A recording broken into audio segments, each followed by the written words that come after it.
Oi, pessoal, como eu havia prometido, aqui vai a minha primeira videoaula sobre Family Search. Trata-se de uma videoaula totalmente amadora, não conheço direito esse programa de vídeo, mas vamos lá, eu acho que a gente consegue juntos, vamos aperfeiçoando com o passar do tempo. Bom, para quem não conhece, então essa primeira aula é para quem realmente está bem no início. Os que têm mais habilidade que me perdoem. Vamos lá.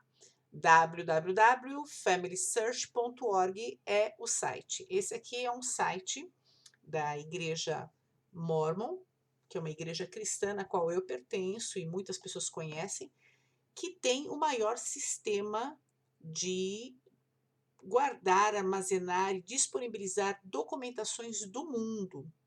Depois a gente vai, quem tiver interesse, a gente vai falar mais um pouco por que a gente faz isso, mas é um sistema aberto a todo mundo que você pode desenvolver sua árvore genealógica e fazer busca de documentos antigos aqui. Eu cliquei em entrar, né, no sistema, o meu nome já está cadastrado, porque eu sempre entro, então ele fica cadastrado aqui no meu computador, mas se não, a pessoa digita o nome do usuário e senha.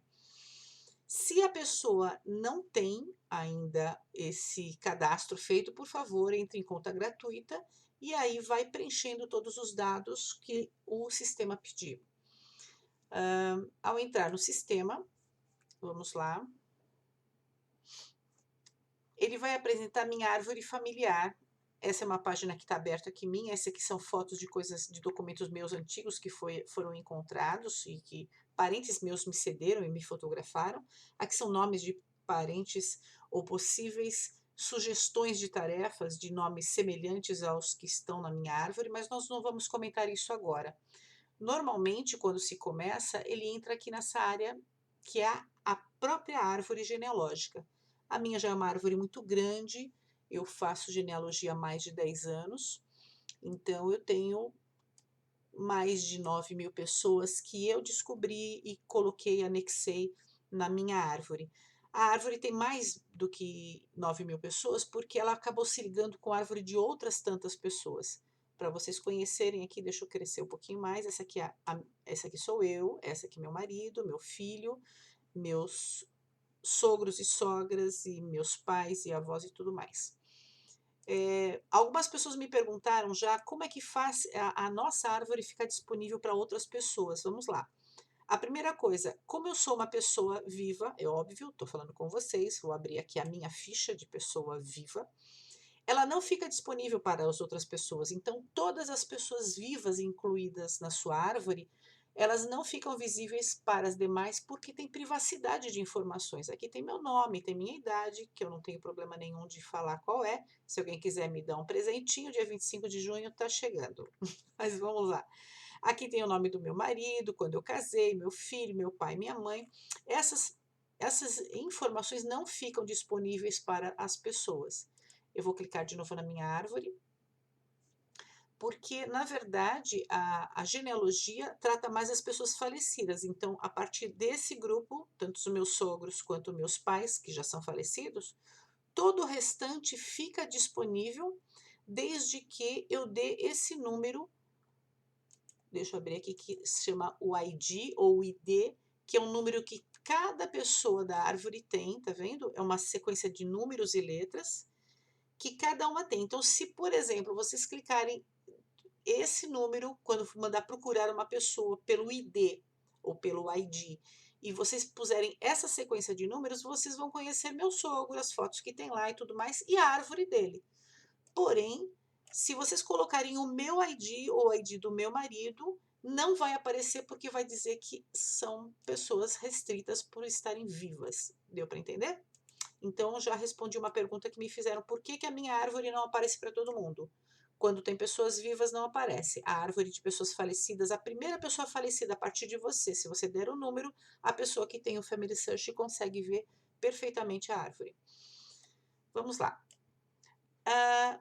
Quando a gente abre o Family Search, quem começa, existem as áreas vagas para você estar colocando quem é seu pai, quem é sua mãe.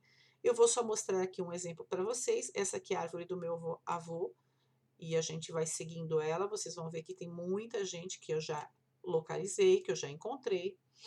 Então, nós estamos aqui em 1698, em 1660, mais ou menos, 1667, eu achei o casamento deles aqui. Então, eu consigo andar bastante, ó.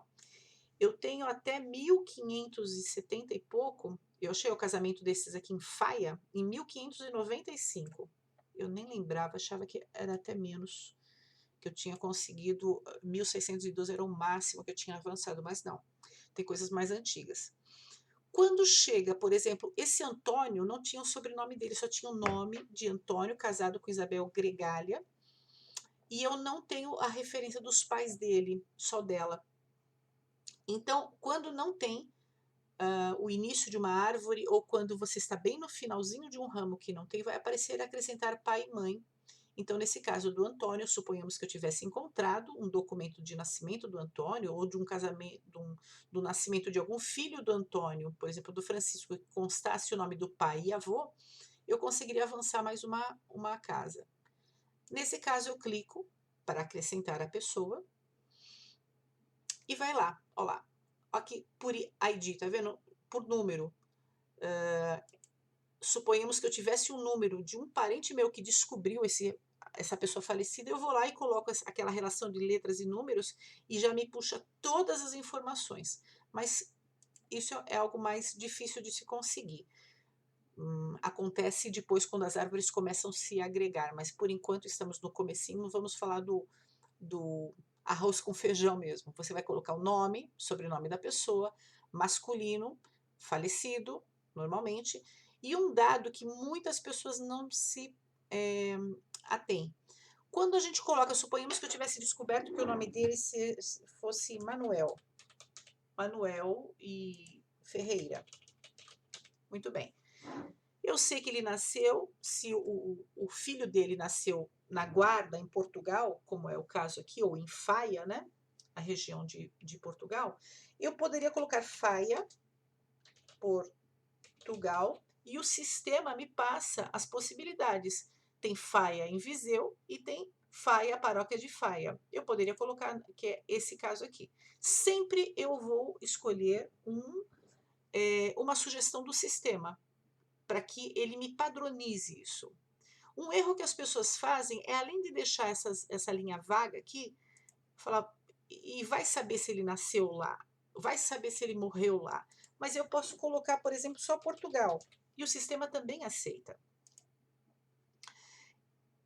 Dificilmente a gente tem todas as datas, mas o que eu costumo fazer? Eu pego uma data de uma pessoa que anterior, um filho dele ou um neto, e pego a data de nascimento dele, e eu vou supondo que o pai dessa pessoa tivesse entre 20 e 50 anos de idade, que é uma época aproximada em que a pessoa tem condições de ser pai, de gerar um filho.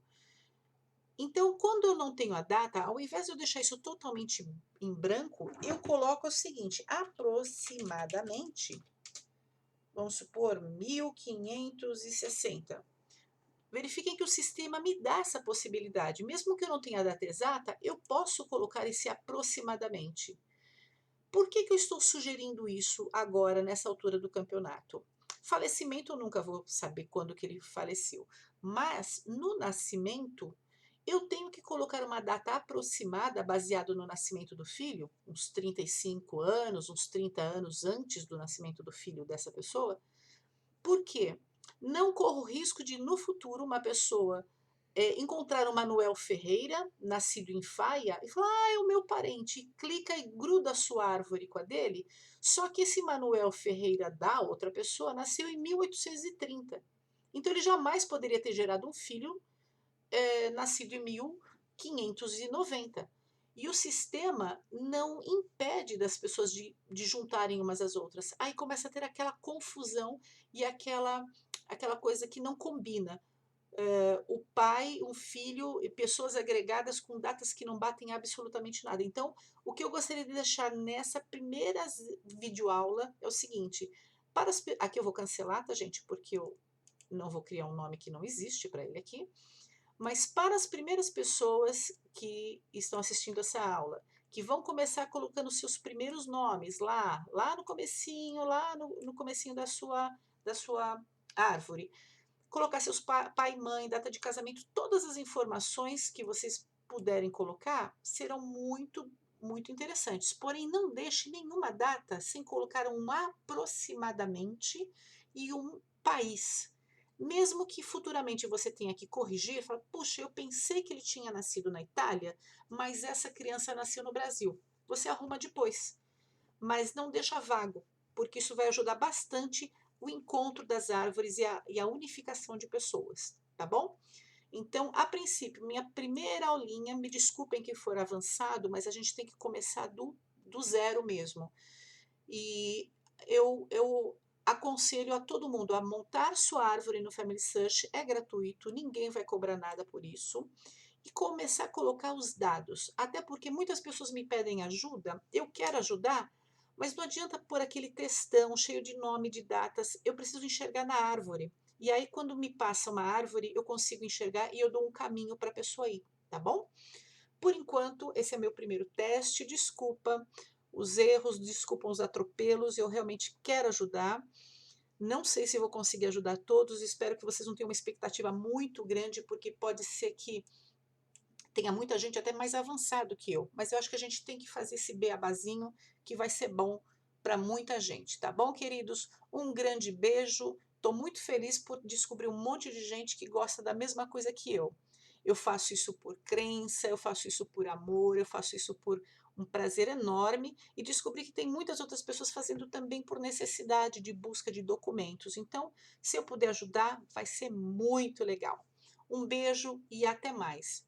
Foi um prazer muito grande começar com esse meu novo projeto dessas videoaulas, tá bom? E vamos avançando e vamos ver se a gente consegue ajudar a todos.